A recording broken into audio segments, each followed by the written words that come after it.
Hello everyone, here is Romanian Lab. Today we are gonna make some dextrin glue. The recipe is 50-50 flour and dextrin. I made dextrin in another video, link in the description.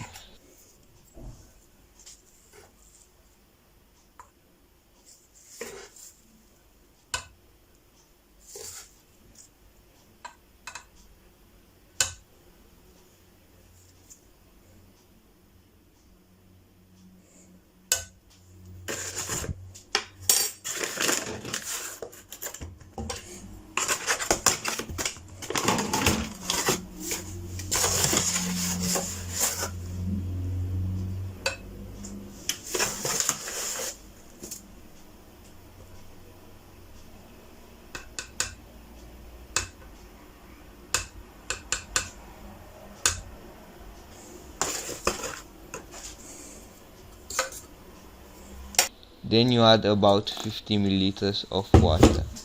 You give it a good stirring and that's it.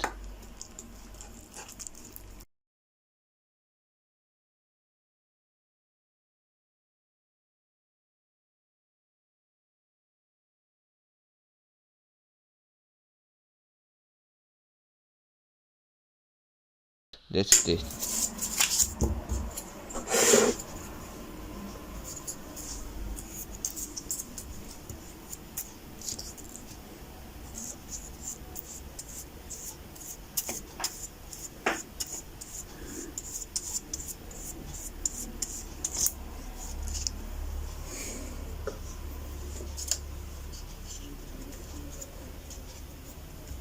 As you see, it works.